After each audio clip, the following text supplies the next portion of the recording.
சகோதரர் புதுக்கோட்டை சகோதரர் விஜயபாஸ்கர் அவர்களே, சகோதரர் கரூர் மாவட்டத்தின் எங்களுடைய சகோதரர் எம்ஆர் விஜயபாஸ்கர் அவர்களே,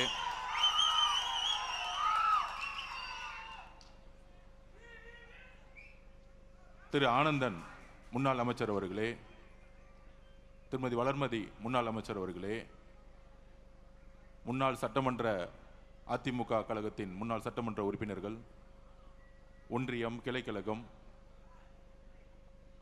முன்னாள் எம்பிக்கள், மாவட்ட செயலாளர்கள் எல்லோருக்கும் என்னுடைய வணக்கத்தை தெரிவித்து, இங்க இருக்கக்கூடிய இளைஞர்கள்லாம் பார்க்கும்போது இந்த ஜல்லிக்கட்டுல புதுக்கோட்டையில் ஜல்லிக்கட்டு நடக்கும் போது எப்படி இருப்பாங்களோ அந்த மாதிரி ஒரு இளைஞர் பட்டாளத்துடன் மீட்டிங் 11 மணிக்குன்னா காலையில் 6 மணிலேருந்தே ஒரு எதிர்காலத்திற்காகவும் தமிழக வெற்றி கழகத்தில் ஒரு இணைப்பிற்காகவும், முக்கியமாக எங்களுடைய அண்ணன் தமிழகத்தின் மக்கள் தலைவர் முதலமைச்சர் எங்களுடைய அண்ணன் திரு சி ஜோசப் விஜய் அவர்களுடைய தலைமையில்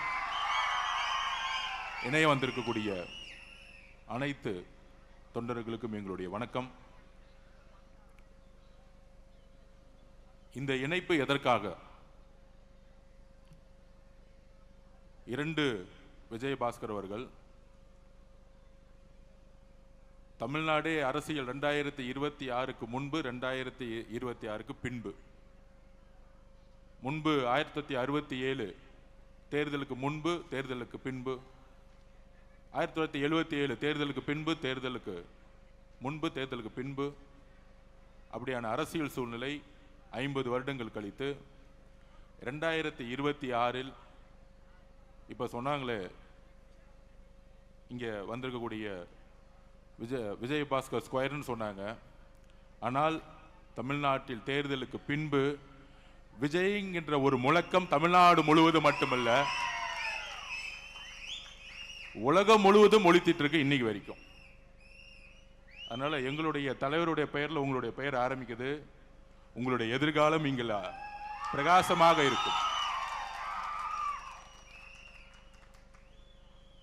அதற்கான உறுதி எங்களுடைய தலைவரிடம் இருக்கிறது, எங்களிடம் இருக்கிறது. இணைந்து பணி செய்வோம். இணைந்து என்ன மாதிரியான பணி செய்ய வேண்டும், என்ன மாதிரியான அரசியலை 2026க்கு அப்புறம் எங்களுடைய தலைவர், எங்களுடைய முதல்வர் உருவாக்கி இருக்கிறார். எல்லோருக்கும் தெரியும், பண அரசியலை 75 வருஷ பண அரசியலை தூக்கி எறிஞ்சது தமிழக வெற்றி கழகம். மத அரசியலை தூக்கி எறிந்திருக்கிறது, ஜாதி அரசியலை தூக்கி எறிஞ்சிருக்கு தமிழக வெற்றி கழகம் இந்த தேர்தலுக்கு பின்பு. ஆனால் 2026க்கு பின்பு என்ன மாதிரி அரசியல் சூழ்நிலை, அரசியல் விமர்சகர்கள் என்கின்ற போர்வையில் பேசிட்டு இருப்பாங்க. அதிமுக இருக்கக்கூடிய எம்எல்ஏக்கள், முன்னாள் சட்டமன்ற உறுப்பினர்கள், நாடாளுமன்ற உறுப்பினர்கள், மாவட்ட செயலாளர்கள், முன்னாள் அமைச்சர்கள் எல்லாம் சேர்றாங்க. எம்எல்ஏக்கள் சேரும்போது அது குதிரை பேரும்.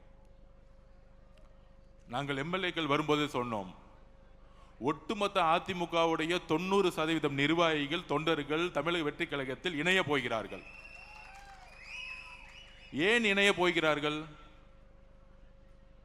அதற்கான மெசேஜும் 30 நாளுக்கு முன்னாடி சொன்னோம்.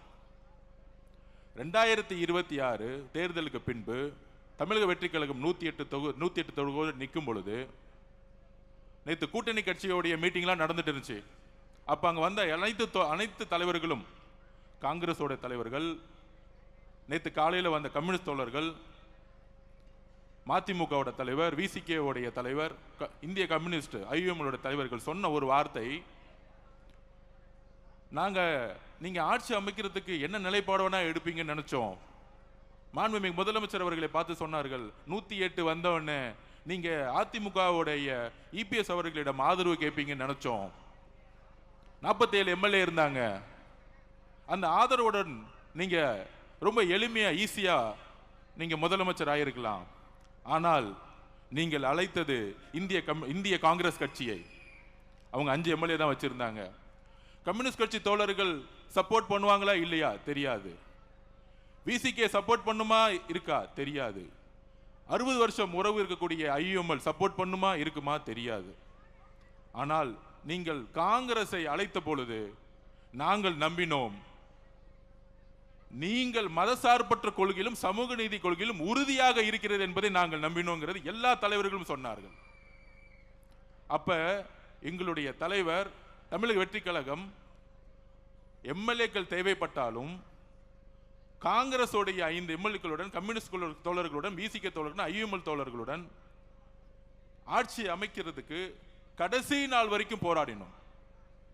ஆனால் ஏன் அதிமுகவுடைய திரு இபிஎஸ் பழனிசாமி நாங்கள் ஆதரவு கேட்கவில்லை? It's a political strategy. என்ன பொலிட்டிக்கல் ஸ்ட்ராட்டஜி அது? தேர்தலுடைய ரிசல்ட் வந்துட்டு இருக்க நேரத்தில் ஒரு 7-8 மணிக்கெல்லாம் தகவல் வந்து 108 110 நிக்கிறோம்.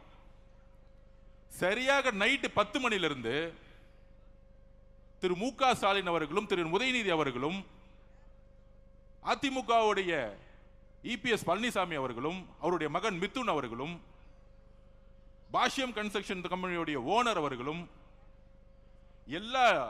எல்லோரும் ஒன்று சேர்ந்து திமுகவும் அதிமுகவும் சேர்ந்து ஆட்சியை அமைக்க பேச்சுவார்த்தை நடத்த ஆரம்பிச்சிட்டாங்க. அதிமுகவுடைய நிறுவனர் யார்? புரட்சி தலைவர் அவர்கள் எதற்காக கட்சியை உருவாக்கினார்?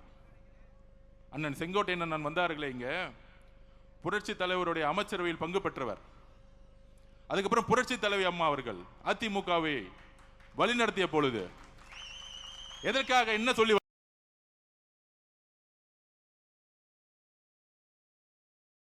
வழிநடத்தினார்கள்? இந்த திமுக தீய சக்தி குடும்பம் ஊழலுக்காக உருவாக்கப்பட்டது.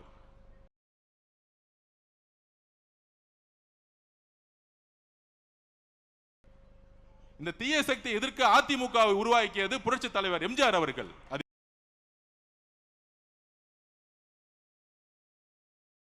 வழிநடத்தியவர்கள் புரட்சி தலைவி அம்மா அவர்கள்.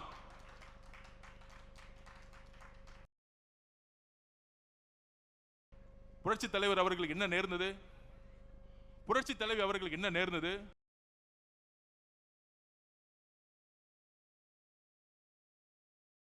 சட்டமன்றத்தில் மரபை பத்தி பேசுறாங்க. புரட்சி தலைவி அவர்களை சேலையோ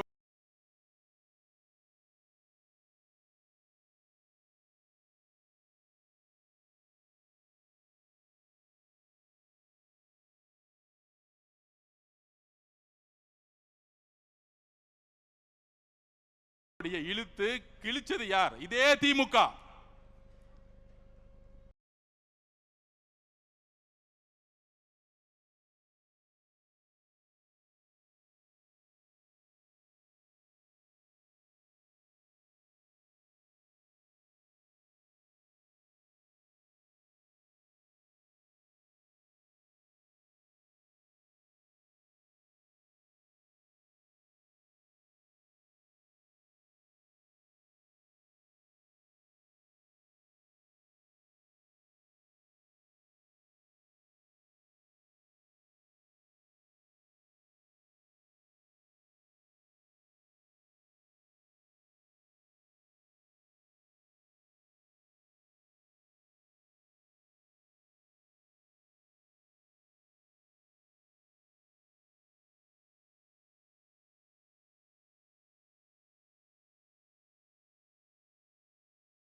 அண்ணன் ஆனந்தன் அவர்களே, அனைத்து அமைச்சர் பெருமக்களே, இன்றைய நிகழ்வின் முக்கிய சகோதரர்களாக இருக்கக்கூடிய சகோதரர் புதுக்கோட்டை சகோதரர் விஜயபாஸ்கர் அவர்களே, சகோதரர் கரூர் மாவட்டத்தின் எங்களுடைய சகோதரர் எம்ஆர் விஜயபாஸ்கர் அவர்களே,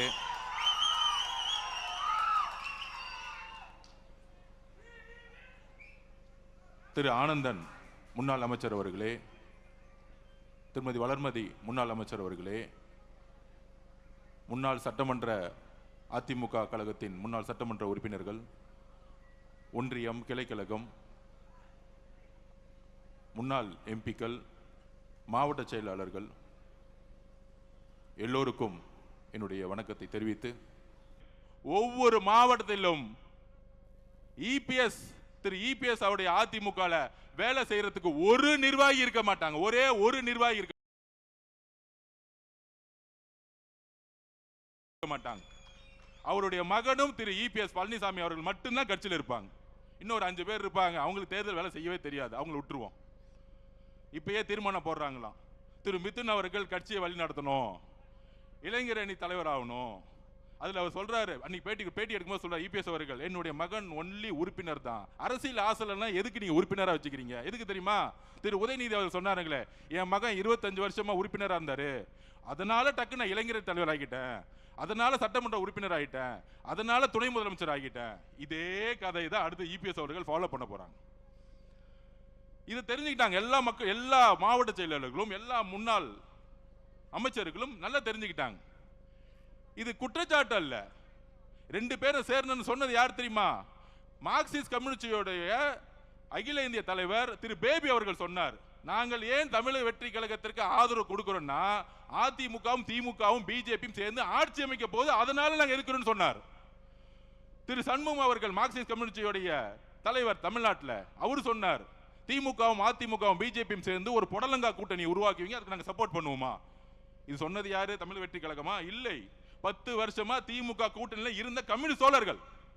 ஐயுஎம்எல் தலைவர் சொல்றாரு, என்ன கூப்பிட்டாங்க, அதிமுகவும் திமுகவும் சேர்ந்து ஆட்சி அமைக்கிறதுக்கு என் சப்போர்ட் கொடுக்க சொன்னாங்க. முதல்ல 2.5 வருஷம் அவங்க முதலமைச்சர் இபிஎஸ் அவர்கள் முதலமைச்சர், அடுத்து உதயநிதி முதலமைச்சர். என்ன ஒரு சூழ்ச்சி, எவ்வளவு பெரிய அநியாயம்! இதை எதிர்க்கிறதுக்கு ஒட்டுமொத்த அதிமுக தொண்டர்களும் குரல் கொடுத்தாங்க. ஒட்டுமொத்த அதிமுக 47 எம்எல்ஏ, 20 எம்எல்ஏ, 25 எம்எல்ஏ அப்பவே குரல் கொடுத்தாங்க, திமுக சேரக்கூடாது. சொன்னது கம்யூனிஸ்ட் மட்டும் கிடையாது, சொன்னது ஐஎம்எல் மட்டும் கிடையாது, உண்மையான மக்கள் தலைவருடைய விசுவாசிகளா இருக்கக்கூடிய அண்ணன் விஜயபாஸ்கர் அவர்களும், கரூர் விஜயபாஸ்கர் அவர்களும், அண்ணன் சிவி சண்முகம் அண்ணன் அவர்களும் எல்லோரும் இணைந்து திமுகவுடன் சேரக்கூடாதுன்னு சொன்னாங்க. ஆனால் அவங்களை பதவி விட்டு நீக்கிறதுக்கு எப்படி அண்ணன் செங்கோட்டை அண்ணன் பதவிக்கு நீக்கணும்னு நினைச்சாரோ, கடைசியில் அவங்க 2 பேரும் அப்பாவும் மகன் மட்டும்தான் இருக்க போறாங்க. இங்க ஒரு அப்பா மகன், அங்க ஒரு அப்பா மகன், 2 பேர் 4 பேர் முடிச்சிடலாம். தலைவர் சொன்ன சட்டமன்றத்தில் 4 பேர் முடிஞ்சிருவாங்க. அப்ப இயற்கையாகவே குரல் கொடுத்தது உள்ள இருந்துட்டு அதிமுக குரல் கொடுத்தது ஒரு 20-25 எம்எல்ஏ. அக்கா வந்திருக்காங்களே மதுராந்தகத்தோட எம்எல்ஏ, ஒரு 4 பேர் ரிசைட் பண்ணாங்க, எல்லாரும் சேர்ந்து குரல் கொடுத்தாங்க. அந்த குரல் கொடுத்ததுடைய வெளிப்பாடு அப்பையும் அதிமுக பொதுச்செயலாளருடைய காதுல உழுவல. அதனாலதான் ரிசைன் பண்ணி தமிழக வெற்றி கழகத்தில் சேர்ந்தாங்க தைரியமா. 10 நாள் அவர் எம்எல்ஏ ரிசைன் பண்ணா அதுக்கு ஒரு தைரியம் வேணும். அந்த தைரியம் எங்கிருந்து வந்துச்சுன்னா, புரட்சி தலைவி அம்மா கிட்ட நான் வளர்ந்தேன், எனக்கு பேர் வச்சதே புரட்சி தலைவர் தான், அம்மா புரட்சி தலைவர் தான் எனக்கு பேர் வச்சாங்க. மதுராங்கத்தோட எம்எல்ஏ நம்ம சகோதரி சொன்னாங்களே, புரட்சி தலைவர் தான் எனக்கு பேர் வச்சாங்க. எப்படி நான் திமுக சேரும் போது நான் எப்படி அந்த கட்சியில் இருப்பேன்? தைரியமா கையை ரிசைன் பண்ணிட்டு வந்தாங்க. ஆனா நம்மள பார்த்து சொல்றாங்க குதிரை பேர் நடத்துறேன்னு. குதிரை பேர் நடத்துறது யாரு? எனக்கு கரூர் ரொம்ப முக்கியமான ஊர். ஒரு கணக்கு வழக்கு இருக்கு. அந்த கணக்கு வழக்க முடிக்காம விட மாட்டோம். இதே மண்டலத்தில் சொன்னோம், எங்க தலைவரை கை வச்சீங்கல்ல கரூர்ல, எங்க மக்களை கை வச்சீங்கல்ல ஸ்டாலின் அவர்களே, திரு உதயநிதி அவருடைய வாழ்க்கைக்காக எங்களுடைய மக்களை காவல்துறை மூலமா கொன்று கூச்சீங்களா, அதற்கான பதில் ஒரு நேரத்தில் நடக்கும். சட்டம் தன்னுடைய கடமையை செய்யும். அப்ப கரூர்ல எந்த மாதிரி சூழ்ச்சியை உருவாக்கினார், அது கண்பட பார்த்தவர் நம்மளுடைய அண்ணன் விஜயபாஸ்கர் அண்ணன். எல்லா உண்மைகளும் வரும். இதை மறைக்கிறதுக்காக தான் இப்ப இந்த 10 நாளா தமிழக வெற்றி கழகத்தில் எம்எல்ஏவை விலை கொடுத்து வாங்குறதுக்கு 50 கோடி ஆஃபரா. போன் அடிச்ச உடனே போலீஸ்க்கு இன்ஃபார்ம் பண்ணிட்டார் நம்ம எம்எல்ஏ. திராவிட முன்னேற்ற கழகத்தின் திரு மு.க. ஸ்டாலின் அவர்களே, எங்களுடைய ஒரே ஒரு வேட்பாளரை நீங்க விலை கொடுத்து வாங்க முடியல. அதை ஞாபகம் வச்சுக்கோங்க. ஒரு வேட்பாளரை 234 233 பேர் தாக்கல் பண்ணி நின்னாங்க எலெக்ஷன்ல. உங்களுக்கு காசு கொடுத்து வேலை செய்யறதுக்கு, காசு இல்லாம வேலை செய்யறதுக்கு இன்னும் திமுக ஒன்னும் தெரியல. இங்க இருக்கக்கூடிய அதிமுக தொண்டர்கள் ஒருத்தரும் காசுக்காக இங்க வரல. புரட்சி தலைவர் அம்மாக்காகவும் புரட்சி தலைவர் புரட்சி தலைவர் எம்ஜிஆருக்காக உட்கார்ந்துட்டு இருக்காங்க. அப்ப நீங்களும், அதாவது திமுகவுடைய தலைவர் மு.க. ஸ்டாலின் அவர்களும் எடப்பாடி பழனிசாமி அவர்களும் சேர்றதுக்கு முன்னாடி is a political stand, it's a political strategy. எங்களுடைய தலைவர் சொல்லிட்டாரு, ஒட்டுமொத்த அதிமுகவுடைய உண்மையான புரட்சி தலைவருடைய எம்ஜிஆருடைய விசுவாசிகளும் அம்மாவோட விசுவாசிகளும் தாவேகவில் இணைக்கப்பட வேண்டும். It's a declare. இது ஒரு தலைமைக்கான நம்பிக்கை, ஒரு தலைவருக்கான நம்பிக்கை, தன்னுடைய எதிர்காலத்துக்கான நம்பிக்கை தமிழக வெற்றி கழகம் என்பதை அதிமுகவுடைய கிளை, ஒன்றியம், மாவட்டம், நகரம், எம்எல்ஏ, முன்னாள் அமைச்சர்கள் எல்லோரும் ஒன்றிணைந்து இன்னைக்கு வர ஆரம்பிச்சிட்டாங்க. வேற எந்த எதிர்பார்ப்பும் கிடையாது. தமிழக வெற்றி கழகத்தெல்லாம் திமுகவும் அதிமுக உடைய பொதுச்செயலாளர் அடிச்சு வச்சிருக்க மேல காசுல இங்க கிடையாது. நாங்க எளிமையா இருக்கிறோம். இன்றைக்கும் அமைச்சர்கள் ₹1 ஒரு துறையில வாங்கல. ஒரு துறையில ஒரு இடத்துல ஒரு அமைச்சர் காசு வாங்கிட்டாங்க. சொல்லுங்க பாப்போம் திரு மு.க. ஸ்டாலின் அவர்களே. அப்போ ஒரு மாற்றம் உருவாகிட்டு இருக்கு தமிழ்நாட்டில். இந்த மாற்றத்தை மக்கள் சந்தோஷமா மகிழ்ச்சியா அனுபவிச்சுட்டு இருக்காங்க. எந்த டிபார்ட்மெண்ட் போனாலும் ஊழல் இல்லையே. ஆன்லைன்ல பட்டா கிடைக்குது, டிடிசிபி போனா அப்ரூவ்ட் கிடைக்குது, ரிஜிஸ்ட்ரேஷன் டிபார்ட்மெண்ட் போனா காசே இல்லாம இன்னைக்கு இல்ல நிலம் வந்து பதிவு பண்றாங்க. நெடுஞ்சாலை துறையில ஊழல் தூக்கி எறிஞ்சிருக்கும், பொதுப்பணித்துறையில் ஊழல் தூக்கி எறிஞ்சிருக்கும், போக்குவரத்து துறையில ஊழல் கிடையாது. அப்ப மக்கள் மகிழ்ச்சியா ஆவற நேரத்தில் ஒரு சூழ்ச்சி செஞ்சு இந்த மாதிரி செந்தில் பாலாஜி அவர்கள் இந்த மாதிரி பழைய அமைச்சர்கள்ட்ட எல்லாம் காசு 10,000 கோடி 20,000 கோடி இருக்கு, விலைக்கு வாங்கி ஆட்சியை கவுக்க முடியுமான்னு பாக்குறாங்க. அப்ப இந்த ஆட்சியை கவுக்குறதுக்கு காசை இறக்க பாக்குறாங்க. எங்களுடைய தலைவரை நானும் சரி, ஆனந்தும் சரி, அமைச்சர்களும் சரி, ஒரு துரும்ப கை வச்சீங்கன்னா மொட்டை தமிழ்நாடு எந்திரிக்கும். எழுதி வச்சுக்கோங்க. இன்னொரு தேர்தல் வந்துச்சுன்னா திமுக 234 தொகுதியில் டெபாசிட் பண்ண நாங்க தேர்தலை பார்த்தலாம் பயப்படல. ஆட்சியை ஸ்டெபிலிட்டி பண்றதுக்கும் ஸ்ட்ரென்தன் கொடுக்கிறதுக்கும் எல்லா இடத்திலும் எங்களுடைய பொலிட்டிக்கல் ஸ்ட்ராட்டஜி இருக்கும். இதுதான் எங்களுடைய பொலிட்டிக்கல் ஸ்ட்ராட்டஜி. திமுகவும் அதிமுகவும் பிஜேபியும் சேர்ந்து டிக்ளேர் பண்றதுக்கு முன்னாடி அதிமுகவுடைய ஒட்டுமொத்த நிர்வாகிகளும் ஒட்டுமொத்தமாக இணைவார்கள். இதுதான் பொலிட்டிக்கல் ஸ்ட்ராட்டஜி. எல்லோரும் இயற்கையா இணைய போறாங்க. அப்ப கரூருங்கிறது எங்களுடைய 41 குடும்பத்துக்கான எங்க தலைவர் கரூர் வரும் பொழுது, கூடிய சீக்கிரத்தில் கரூர் வரும் பொழுது எங்க தலைவருக்கு என்ன பண்ணணும்னு தெரியும் எங்களுடைய உறவுகளுக்கு. அப்ப இது வரைக்கும் அண்ணன் விஜயபாஸ்கர் கரூர் விஜயபாஸ்கர் கேட்டுக்கிறேன், அண்ணன் இந்த கரூர் மக்களை பணத்தாலையும் ரவுடிசத்தாலும் பிடிச்சி வச்சிருக்காங்க. எங்களுடைய மாவட்ட செயலர் இங்க மதி இருக்கிறார். இந்த சூழ்ச்சி வளையத்துல செந்தில் பாலாஜி வேணுக்குன்னு எஃப்ஐஆர் போட்டு ஜெயில தள்ளினார் எங்களுடைய மதிய. மிகப்பெரிய தியாகம். தமிழக வெற்றி கழகம் ஈஸியாலாம் ஜெயிக்கல. கரூர் சூழ்ச்சியை உருவாக்குனாங்க, திட்டம் போட்டு உருவாக்குனாங்க, திட்டம் போட்டு ஸ்டாம்பேட் ஆகணும் உருவாக்குனாங்க கரூர் காவல்துறை வச்சு.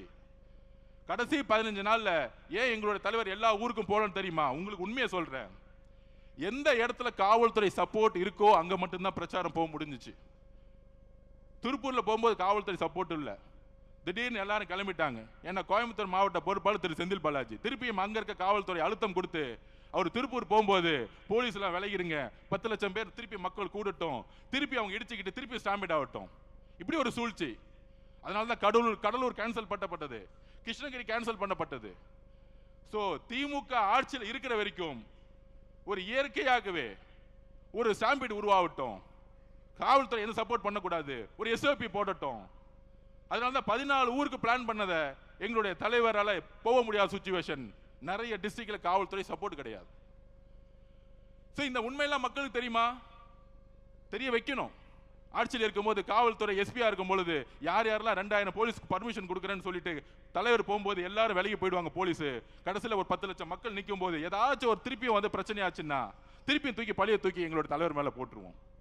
இந்த கேவலமான அரசியலை செய்து திமுக அதனால்தான் கரூருடைய இறப்புக்கு பின்பு தமிழகத்துடைய ஒட்டுமொத்த தாய்மார்களும் ஒன்று திரண்டாங்க. எங்க தலைவர் பின்னாடி இளைஞர்கள் ஒன்று திரண்டாங்க. கடைசியில அந்த கரூருடைய கண்ணீருடைய பாவத்துக்கு கொளத்தூர்ல திரு மு.க. ஸ்டாலின் அவர்கள் நீங்க தோத்தீங்க. நீங்க தோத்த பிறகு கண்ணீர் விட்டீங்களே, நீங்க தோத்த பிறகு கண்ணீர் விட்டீங்களே, அந்த கண்ணீர் கரூர் மக்களுடைய கண்ணீர் ஞாபகம் வச்சுக்கோங்க. அந்த பாவங்களை சும்மா விடாது, உங்க குடும்பத்துக்கு விடாது. நாங்க இன்னைக்கு சொல்றோம், இந்த திமுக அதிமுக தாவேகாவுடைய இணைப்புக்கு அப்புறம் உங்க குடும்பத்துல நீங்க தான் கடைசி முதலமைச்சர் திரு மு.க. ஸ்டாலின் அவர்களே. எழுதி வச்சுக்கோங்க, எழுதி வச்சுக்கோங்க. கிளம்பி லண்டன் போய் செட்டில் ஆகிதான் உங்க குடும்பம். கிளம்புங்க, கொள்ளடிச்ச பணத்தோட கிளம்பிருங்க. நாங்க ஓபனா டிக்ளேர் பண்றோம், கரூருக்கு அப்புறம் எங்களுடைய பரம எதிரி நீங்க தான். அப்ப ஒட்டுமொத்த ஊழலையும் உருவாக்கிட்டு இன்றைக்கு நம்மளை பார்த்துட்டு சோபா மாடல் ஆட்சி, ஒவ்வொரு தொகுதிக்கு 50 கோடி செலவு பண்ணிட்டு இன்னைக்கு செந்தில் பாலாஜி வச்சுக்கிட்டு 50 கோடி கொடுத்து தாவேகாவுடைய எம்எல்ஏ தூக்கலாமா, ஆட்சியை மாத்தலாமா, எல்லா திருட்டு வேலையும் பண்றது திமுக. ஆனா சும்மா உட்கார்ந்துகிட்டு தேவையில்லாத ஒரு பிரச்சாரத்தை உருவாக்கிட்டே இருப்பாங்க திமுக. இதுக்கு தமிழர்களுக்கு எல்லா ஸ்ட்ராட்டஜியும் தெரியும். எலெக்ஷன்ல எப்படி வின் பண்ணணும் எங்க தலைவருக்கு தெரியும், எப்ப பிரச்சாரம் பண்ணணும் தெரியும். சட்டசபையில சொன்னோம், 4 நாள் உட்கார்ந்துகிட்டு வாயத்தரங்க சிஎம் வாயத்தரங்க சிஎம் கருப்பு பேட்ச் கொண்டு வராங்க. 4வது நாள் தான் 4வது நாள் 30 நிமிஷம் பேசினார். ஒட்டுமொத்த தமிழ்நாடு பிளாஸ்ட் முடிஞ்சிச்சு. அப்ப தமிழக அதிமுகவுடைய தொண்டர்கள், இங்க இருக்கக்கூடிய நிர்வாகிகளுக்கு ஒரு வேண்டுகோள், தமிழக வெற்றி கழகம் ஒரு குடும்பம் மாதிரி. இங்க இருக்கக்கூடிய மாவட்ட செயலர் மதிய அவர்களா இருக்கட்டும், புதுக்கோட்டையில் இருக்கக்கூடிய பர்வேஷாவா இருக்கட்டும், எல்லோரும் இதுவரையும் கட்சி சண்டையோ கட்சி பாலிடிக்ஸோ ஒருத்தர் குறை சொல்லி வளர்றதோ கிடையவே கிடையாது. ஒரு குடும்பம் மாதிரி இருப்போம். நாங்க ஒவ்வொருத்தரையும் நாங்க என்கரேஜ் பண்ணுவோம். ரமேஷ் பேசுறாரா, நல்லா பேசுறப்பா, மேலவா. எங்க தலைவர் அப்படிதான் பேசி முடிச்ச உடனே, அர்ஜுன் நீங்க நல்லா பேசுனீங்க அர்ஜுன் அப்படின்னு ஒரு தைரியமான தலைவர். அவ்வளோ ஒரு ஃப்ரீடம் இருக்கு இந்த கட்சியில. இங்க இருக்கக்கூடியவர்கள் எல்லோரும் அந்தந்த மாவட்டத்தில் இருக்கக்கூடிய நிர்வாகிகளோட ஒன்றிணையணும். இங்க சென்னையில மட்டும் ஒன்றிணையக்கூடாது, மாவட்ட லெவல்ல ஒன்றியம், கிளை கழகம் எல்லாத்திலும் ஒன்றிணையணும். அதுக்கான பக்குவம் தமிழக வெற்றி கழகத்திற்கு உங்களுக்கும் இருக்கும். நமக்கான ஒரு குறிக்கோள், கனவு இருக்கு. ஆட்சிக்கு வந்துட்டோம், என்ன குறிக்கோள்? இதுதான் குறிக்கோள். திராவிட முன்னேற்ற கழகம் மொத்தமா கொள்ளடிச்சு இது வரைக்கும் மக்களுக்கு தண்ணி கொடுக்கல. குழாயில தண்ணி கிடையாது, சரியா கரண்ட் கிடையாது, சரியா ரோடு கிடையாது. அப்ப இந்த எளிமையான பணிகளை செய்யறதுக்கு நாங்க முயற்சி செஞ்சுட்டு இருக்கோம். இது எல்லாம் ஒரு ஊழலா மாத்தி கடைசி ஒரு 40 கோடி கொடுத்து மக்கள் அவங்களை ஜெயிக்க வைக்க முடியல, தூக்கி எறிஞ்சிட்டாங்க. அப்ப தமிழக வெற்றி கழகம் ஏன் பண அரசியல் விரும்ப மாட்டேங்குது? தமிழரோட நோக்கம் என்ன? திமுக ஆல்ரெடி 40 கோடி 30 கோடி கொடுத்து தோத்துட்டாங்க. அப்ப இங்க இருக்கக்கூடிய அமைச்சர்கள் எல்லோரும் முதலமைச்சருடைய வழியில் பணம் வச்சுட்டு என்ன பண்ண போறோம்? பணம் வச்சுதான் திமுக தோத்துட்டாங்களே. இன்னுமே நேர்மையான அரசியலை தலைவர் வழியில் செய்யணும். எல்லாரும் முடிவு பண்ண, தமிழக வெற்றி கழகத்தில் எல்லாரும் முடிவு பண்ணிட்டாங்க. சோ நம்மளுடைய தலைவர் வழியில் நேர்மையான அரசியலையும் மக்களுக்கான அரசியலையும் கொள்கைக்கான அரசியலையும் உருவாக்க வேண்டிய காலகட்டத்தில் தமிழக வெற்றி கழகம் இருக்கிறது. திராவிட முன்னேற்ற கழகம் கொள்கைக்கான அரசியலிருந்து வெளியே போயிட்டாங்க. திமுக தலைவர் சுத்தி யார் இருக்கா? திரு செந்தில் பாலாஜி, திரு வேலு, திரு நேரு. அவங்களுக்கு கொள்கை அரசியல் என்னன்னு தெரியாது, ஊழல் அரசியல் மட்டும்தான் தெரியும். திமுக கொள்கை அரசியல் வெளியே போயிட்டாங்க. அதிமுக இபிஎஸ் அவர்கள் கொள்கையினால என்னன்னே தெரியாது.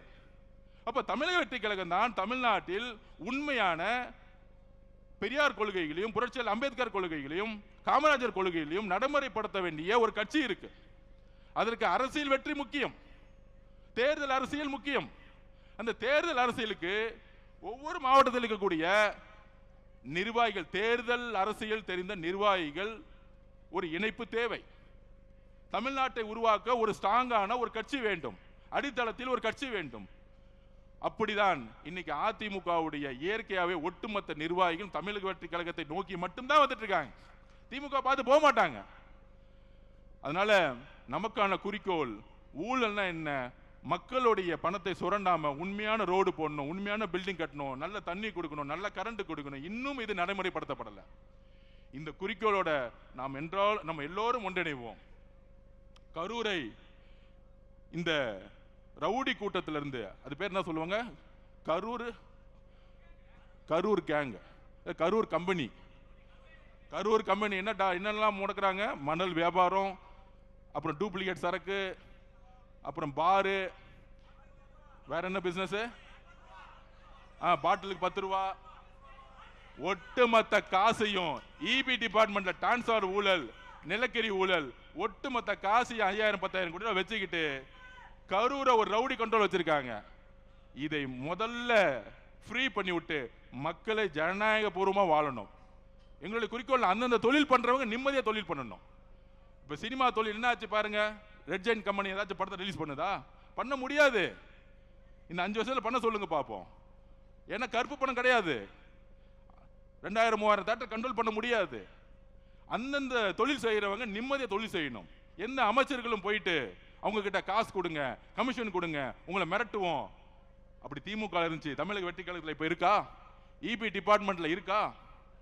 ஒரு ஊழல் கிடையாது. பொதுப்பணித்துறை, நெடுஞ்சாலைத்துறை, அந்தந்த தொழில் நிறுவனங்கள் அவங்க தொழில் அமைதியா செய்யணும், நேர்மையா செய்யணும். அப்ப எங்களோட தலைவர் எல்லாரையும் தொழில் செய்யறதுக்கும் அவங்களுடைய தொழிலை நேர்மையா செய்யறதுக்கு எந்த விதமான அரசியல் தலையீடு இல்லாமல் ஒரு அரசியலை உருவாக்கி இருக்கார். இது எவ்வளவு பெரிய மாற்றம்!